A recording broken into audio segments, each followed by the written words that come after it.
Alright, super quick PSA, you guys. I did not set up OBS correctly, so Sarcasm and Sickness, her microphone sounds really, really soft. I did everything I could to make it a little bit louder, but it's still going to be really soft, so make sure to raise up your volume a little bit. I'm going to sound kind of loud, but that way you can hear her, because it was such a great interview. We didn't want to do it again and mess up. So, volume! Greetings, Lucky Legends. My name is Lucky, this is Lucky Lad TV. I'm your host for this video, and it is time for our second interview with a YouTuber, featuring, of course, Sarcasm and Sickness. Hello, lovelies. It's Sarcasm and Sickness. Thanks for having me on. I am so excited to have you on. This is, of course, the second one. Gym Leader Geo went up. We're recording this on Wednesday. It went up today, and definitely go check that one out too. I'm gonna make a playlist for all of these for those who are interested. But of course, we are interviewing Constantine the cat. True. Because he is small and fluffy and cute. He has many answers for your questions. All right, so Right, Constantine? Okay. he's so cute. He looks so intrigued. He really does. He'll probably come sit on my keyboard later, but Oh, goody. okay. So, if you, first and foremost, I forgot to mention this at the beginning of the last one. In the description down below, you will of course find a link to Sarcasm and Sickness, also known as Tara. I'm gonna call her Tara most of the time. You'll find her Twitter, you'll find her YouTube, you'll find her Ask probably, because she actually uses that on like Pedro. Yeah, right. And are there any other links you would like me to include down there? I know you don't have your Patreon yet, or I would put that there. Yeah, not yet. I can give you the link to my website. Oh, right, your website and your... Yes, your website, of course. Yes. The main thing. And of course her email, because that is the primary way that people contact you for commissions and things like that. Tara, of course, will eventually, once I actually send her the money, be doing the new icon for the channel. I sent her... Yeah, that's a separate issue. But, so I'm just going to get on into this. I'm admiring your backdrop. You have... It's so much fun to set up, yes. I can't really see a lot of it from here, but you can see the... Like, I can see the posters. I can see that Bulbasaur poster is calling to me. Yeah. That one's really cool. That is a fun one. I like it a lot. You can kind of see there's like Yeah, the Primal Clash one. the teddy bear there. Yeah. Yes. And then you have, like, well, it doesn't work for my camera, but, like, just an enormous amount of cards. Just an enormous amount of cards. Oh, you can't see them up there so much, but there's a lot of them. I would go get them if I wasn't attached. Yeah. But anyway, so the first question is, of course, and this would have been so much easier to do if you didn't just put out an update video that answered about 90% of the questions that I had. Sorry. It's not your fault. But one of the main questions is, and I'm not going to ask you about the secret LP that you're planning on doing. The first question is, who have been like your favorite guests on Midnight Noctiles? Like, who have you had the most fun with, or who did like the most ridiculous shenanigans? I guess the thing about Midnight Noctiles is it really isn't like a guest-based thing. It's just like when someone is added to Noctiles, it's a permanent thing. It's never like a special guest. It's like if people show up less frequently, that's their choice, and that's for their time constraints or whatever. But I guess I have the most fun with the people who I am closest with, just in general. Like I love having Zara on. Obviously I love battling with Pedro. It's so much fun. I love Spice Productions. It's so much fun to battle with him. Cooley Wiz is hilarious.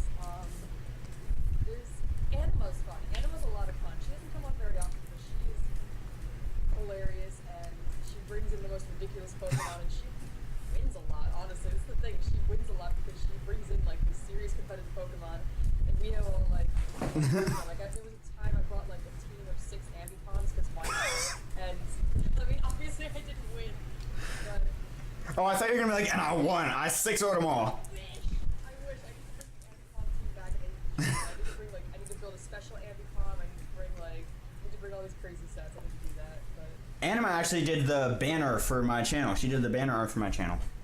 And it's awesome. she's really underrated as a and I'd say she's underrated as a battler, but people fear her immensely. I battled her once on my old channel like 6 months ago, and I won with one Pokemon left that had like 4 HP. Wow. That's really cool. Yeah, people sleep on animals. Oh. Another question is, what is your favorite thing to draw in your downtime? That kind of fluctuates, honestly. It usually depends on, like, if I have a certain, like, if I have like a character that I've just built, then I'll draw it like continuously for like 5 days or whatever. Like I created like a Garchomp character that I really liked. The dinosaur one? Yeah, I like the more realistic kind of look. That thing scared me. It was awesome. So fun. It was awesome.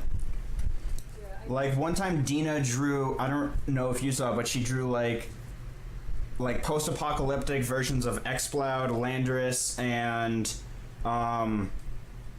there was some other thing, and they were like melty face and everything, and I was like, shitting my pants the first time I saw it, and I was just tweeting at Dina, okay, you gotta stop, leave a warning, because I gotta go change my pants.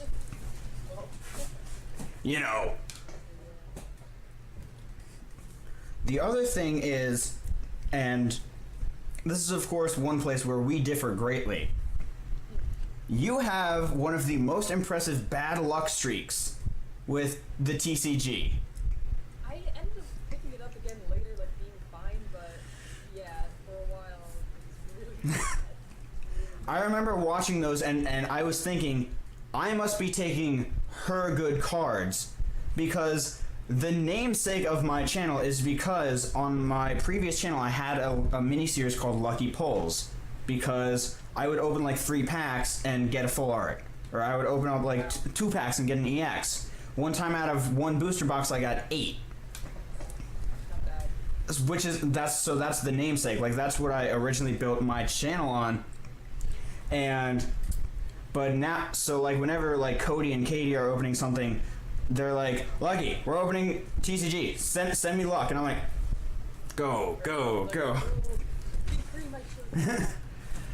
And so so whenever I would watch you or hear about you opening TCG, I would feel bad because I'm like, oh god, I'm taking hers. I had so much bad luck for a long time. I'm doing better. The booster box that the Meta Factor sent me, I got a lot of good stuff in that. That was really awesome. And I was able to get like 2 of those. What is the new pack that I can't remember what it is? Roaring Skies. Crisis. Oh wait, Roaring Skies or Double Crisis? Double Crisis. Haven't gotten Okay. Roaring Skies yet.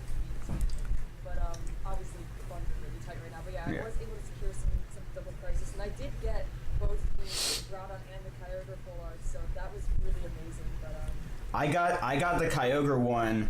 I bought one of them because I had like no money on me because I work a minimum wage job as a chef.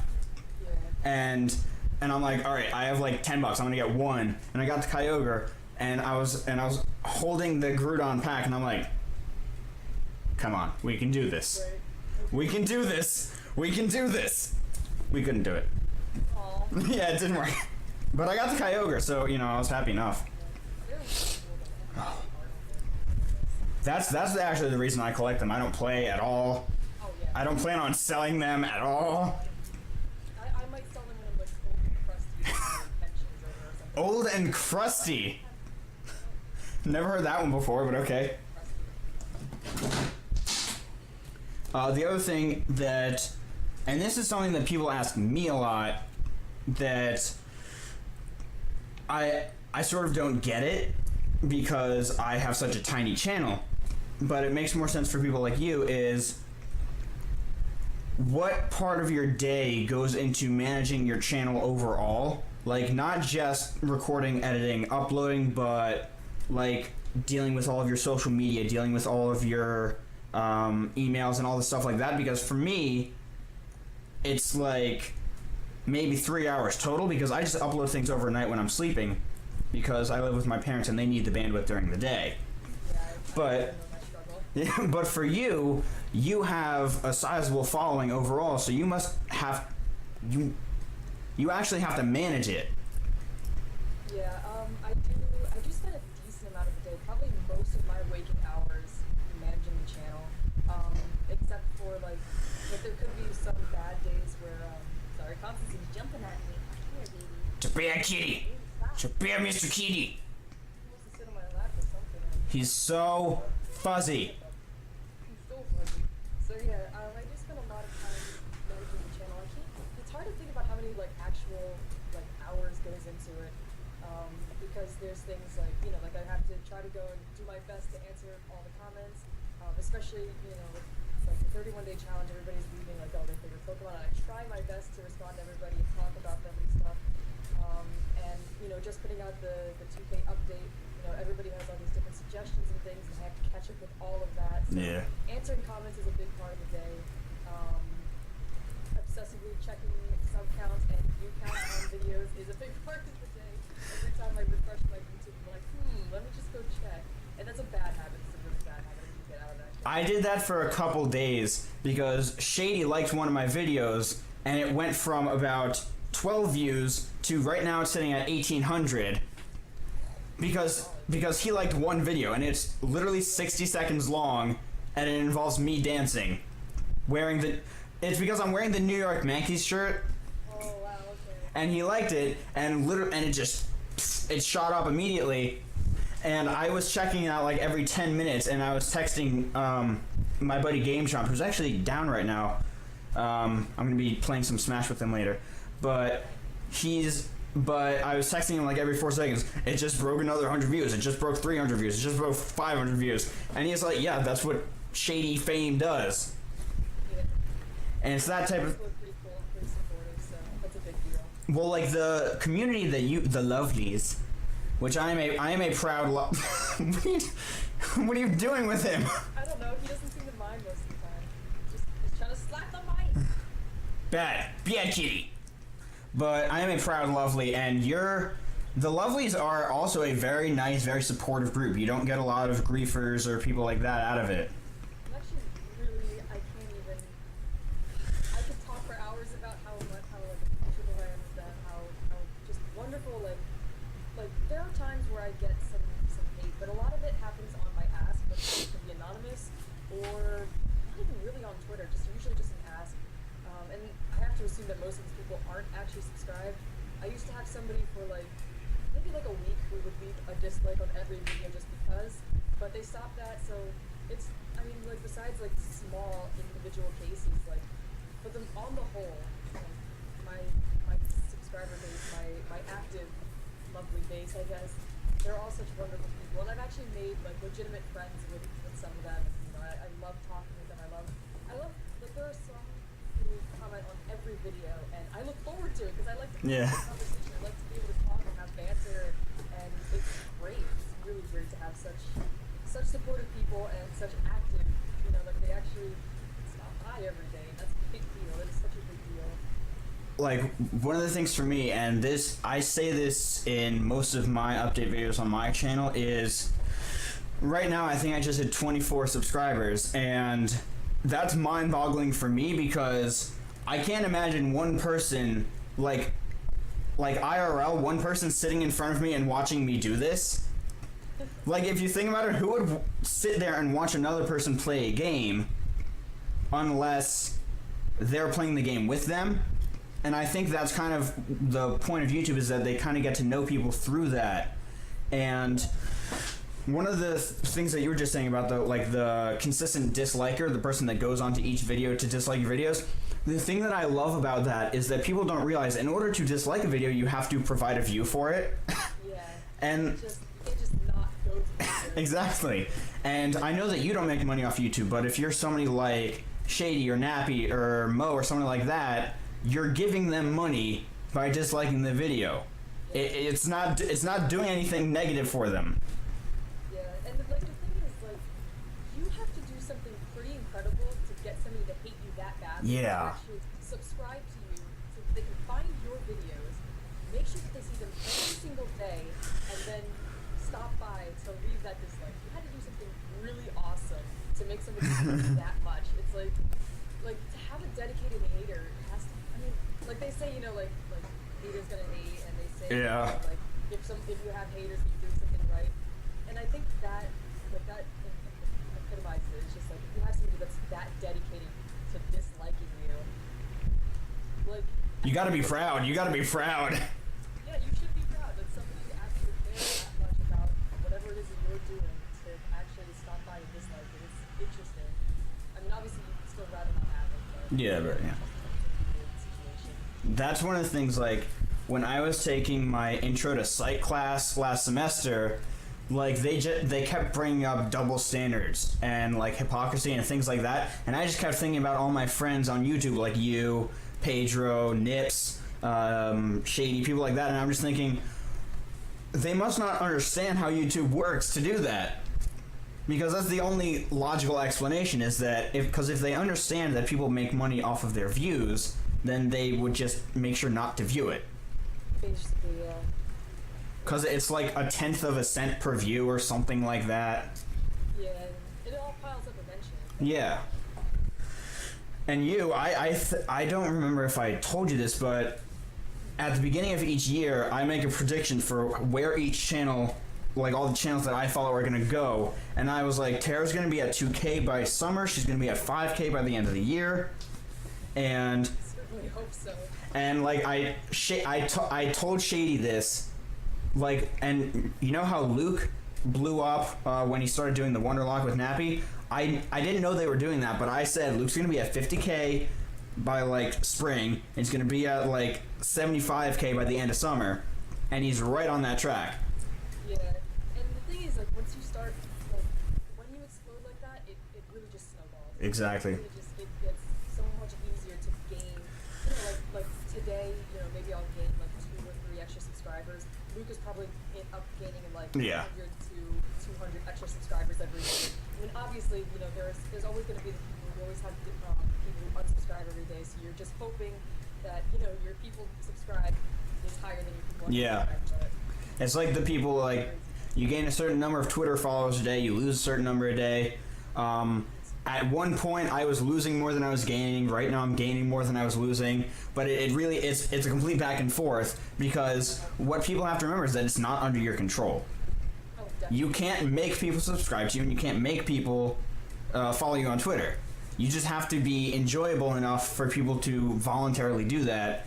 And like, you're one of the people where I'm just like, it's so enjoyable to watch her and listen to her talk on her videos, whether it's Speak No Evil or the Skill Link, or just when she's doing Shipwrecked, which makes me laugh so hard every time, or the I'm so glad about that. I or, love Shipwrecked so much. or the Egg Wed Link, which when you announced that, I was so looking forward to it, and I really hope that you keep doing it. I kind of hope so too, but so far the vote's kind of out. I have to go and look. I have to tally everything up, but it seems like a lot of people never started watching it in the first place. So Granted, I'm biased because I sent each of you eggs, and I wanted you to, see those hatches. and it's because they're very specific eggs. I sent Pedro a female Apom, and I sent you a male Bulbasaur. Or sorry, so I sent you a female Bulbasaur, and I sent him a male Apom, like as a reversal, so that you would have to use each other's mascot.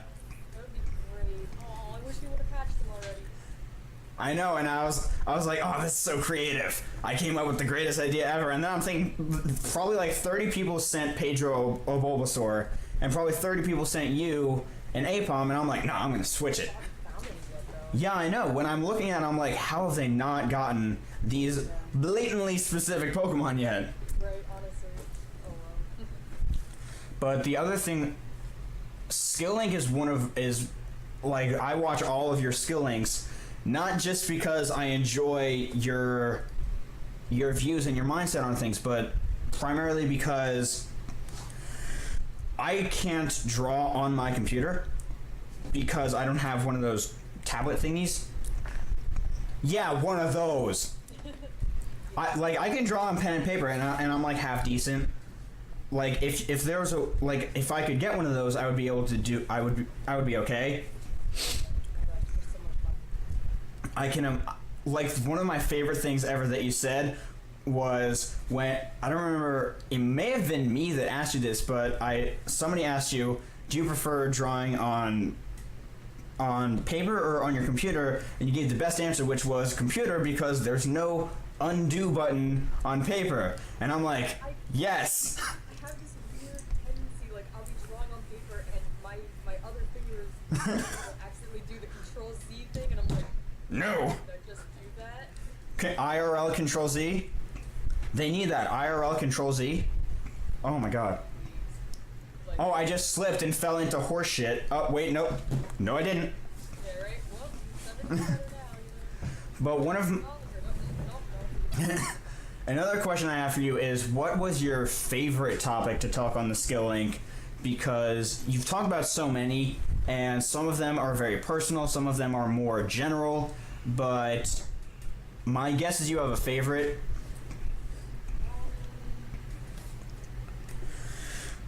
No, I guess that is a really difficult question to think about, because I do love like most of the things that I talk about. There are some things where I'm just like, oh, this is gonna be a really hard topic, and you know, and I guess. Well, like when you announced that you were going to be doing first time for one of yours, I'm like, oh Lord, that's not going to be easy. That actually might be one of my favorites, mainly because I feel like it's something that needs to be talked about more, I guess. And I'm sure there are other places on the internet where you can find that kind of stuff, and you know, it's just like nobody looks for that. Nobody looks for like, hey, I am nervous about having sex for the first time. Where do I like what do I do? You know, nobody looks for that. Yeah. That's one of those clear your search history things. Yeah, right. You know, but yeah, in the Pokemon community, there is a lot of a child fan base, and it's a children's game, so it makes sense. And you know, and that's why people like Shady and Nappy, and you know, they have all these people that look up to them and put them, they put them on pedestals as their role models, because they are young and they need a role model. Every kid, every young teenager, they have somebody that they look up to. Usually, I mean, I've never met any cool people in your life. But adults are lame. yeah, right. Yeah. Like I'm 19. Shady is literally 3, 4, maybe 5 years older than me, but in me, she's like she's so far above in terms of like life experience and stuff like that. But if you actually look at it, it's been relatively the same for both of us. We both went to college and left college and worked a crappy job and started YouTube, but it's just like those extra years that he has. It's probably just the beard. I mean, I'm gonna be honest. It's probably the beard. It's probably the beard. Something about the scruff. There's something about the scruff that gives Shady this fatherly tone about him. That's pretty true. It's actually interesting. Because Nips. Probably helps that he doesn't curse either. Yeah, that's it. I met Nate Wants to Battle at Animate Miami like 9 months ago, and one of the most interesting things that he said to me is that Shady doesn't curse. Period. Like it's not just like it's a PG channel. That's him. Yeah. And I think that's so cool because my brother's actually the same way, and my brother's 20. He's gonna turn 21 in a few months. But I'm 19. I curse like a sailor. Oh, it's true. And my brother is 20. He never uses any bad words, and it makes me think, how do people actually avoid it? Because for me, it's just like a reflex. Yeah, definitely. Because I know you're not PG. Oh. Especially after the topics you talk about. Yeah, it's one of those things that when I first started, and like I try to avoid cursing and Skill Link just because a lot of like a lot of people do. That's one that a lot of young people will, yeah. I was wondering, like when I started my first LP, I'm like, should I try like not cursing? Like, is that what I should do? And one of the big reasons is because, like, yes, Shady was one of the big reasons I started my channel too, and I was like, so should I try to go that route? But then it was like, I don't know if that would be completely true to myself. Like, the problem is I do curse a lot, and I do like the F word slips out out of nowhere, just for no reason. It doesn't even matter. I could be talking about like the weather and like it's sunny, like it just happens. And it's like as cool as it is that Shady doesn't curse at all, and there are people out there who just don't use foul language, and I respect that. That's really awesome of them. I am not one of those. It's too hard. It's too hard. It's just better to be myself. It's better to just be who I am, and you know, by them not hurting, it's them being who they are, and that's perfectly fine. And I remember you saying this was like 20 minutes ago at this point, but Hermes, I definitely need to hit up and interview him. He's, oh my god. My favorite thing is when I first saw him doing his b-boy dancing, and I'm like, what? I'm like, how do you move like that? And she was like just rolling around on the ground and just bouncing off of his shoulder, and I'm just like, whoa! Like, that's one of the things, like, you would never guess. I love it. I guess one of the reasons he works so hard at it is because he's a little bit heavier set, and because of it, you know, people look down on him. So he has to work like twice as hard to get the respect of everyone else, you know. So I think it's worth it for him, and I'm glad that he does it. I'm really glad he has that thing that makes him special, that makes him unique. I don't know. I love the guy. One of my favorite things is he uploaded a video. It was like 30 seconds long.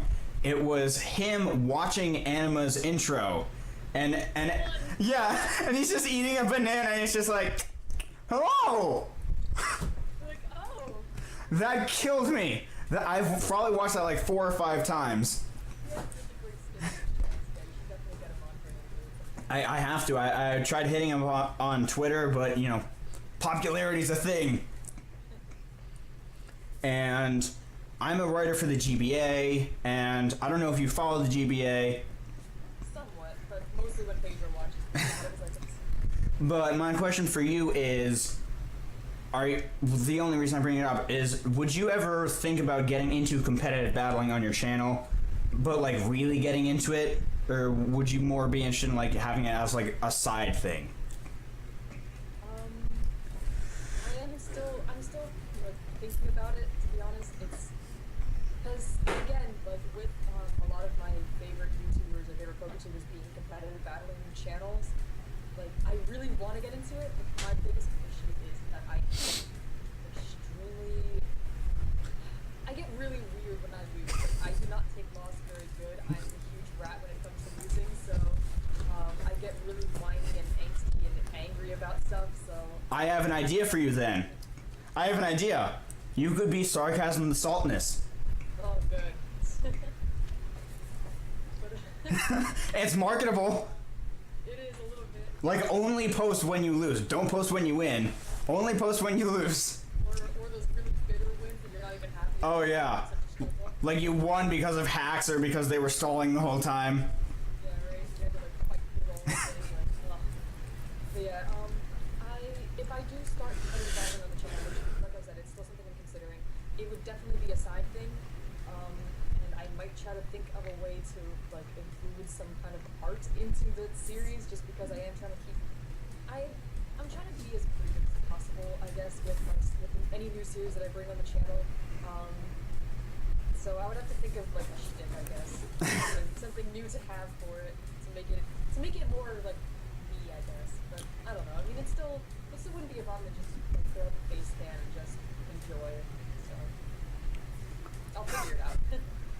One of my favorite things, and you two are like, there are a lot of couples in the PokeTubing community, which I think is it's a beautiful thing that you're able to find somebody who's similar enough that you just feel comfortable to the point that it's like, let's go out, let's move in together, well, I don't think anybody's gotten married yet, but you know, Not that I know of yet. not that I know of. I could perform the ceremony though. I am ordained. For real? I am. I love telling that to people because they're like, and I'm like, but that's one of the things is that like you and Pedro live together. I'm not sure how long the two of you have lived together, but it's the type of thing where it's just like, it doesn't even cross my mind that you two found each other overall over the internet via the community. It doesn't even cross my mind because it's like, had you met anywhere else, the same thing would have happened. Hopefully, I guess. I think a lot of that had to do with timing. We were both in a situation where we had dealt with some pretty brutal breakups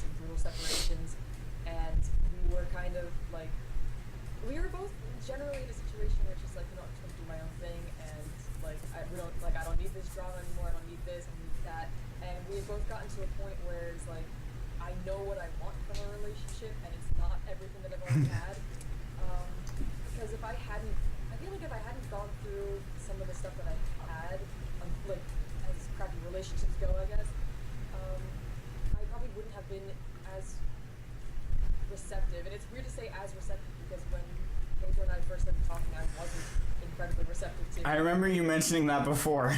Yeah, it just wasn't because again at that point I was very like against everything. I was like, I don't need this, I don't need this, I don't need this, and he comes around and I'm just like, I still don't need this in a way. And, I mean, Get your vine whips away from me.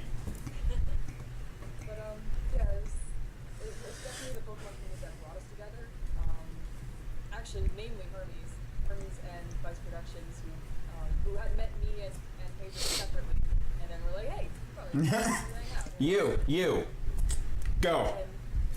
And it helps, of course, that we're both, I'm an artist and he's a designer, and so we have that kind of middle ground where it's like yes, we both love Pokemon, and yes, we're both like creatively minded, I guess. And so we have a lot more in common than just like, oh, I play Pokemon, I like Pokemon. And that's such a big deal. And honestly, it's a lot of things. It's pretty awesome. It's pretty awesome. The other question was, did both of you already live in Chicago? No. When we started talking, when we first started talking, I don't even remember exactly where he was because he was on the road trip at the time.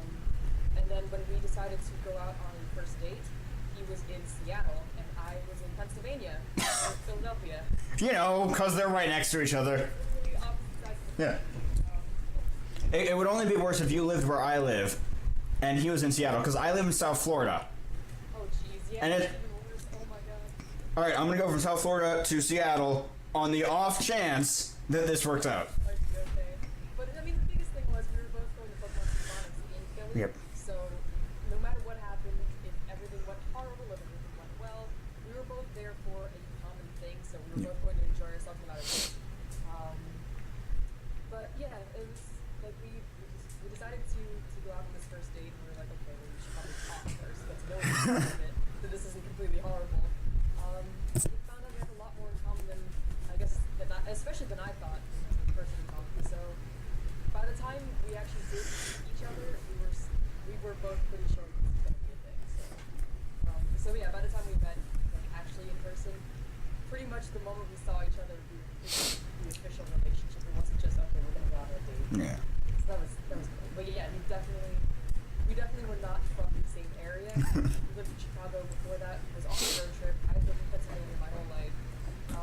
So it's been a big adjustment to move to Chicago, and I mean it's been a big adjustment for him too to be not on the road trip. So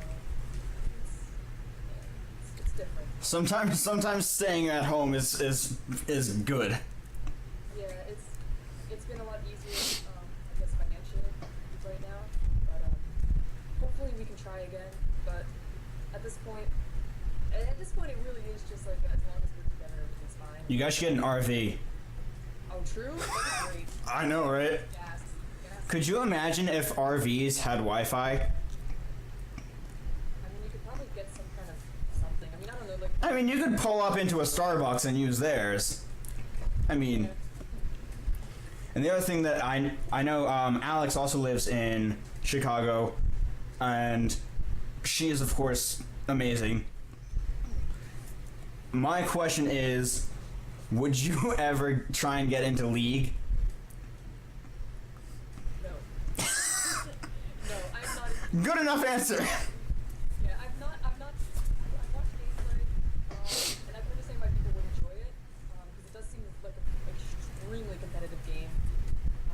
But that's, I guess, part of the reason that it turns me off is that it is so extremely competitive. People get so serious about it. I'm just like, All right, guys, calm down. It's just a game. Calm down. Oh my god, it's just, I don't know if I can feel. Like, I could pick up Call of Duty and just like enjoy myself for a little bit and Shoot Pedro in the face a couple times. yeah, I can hear little kids screaming at me or whatever, telling me I suck, calling me a fag or whatever. You're a griefer. Doesn't matter.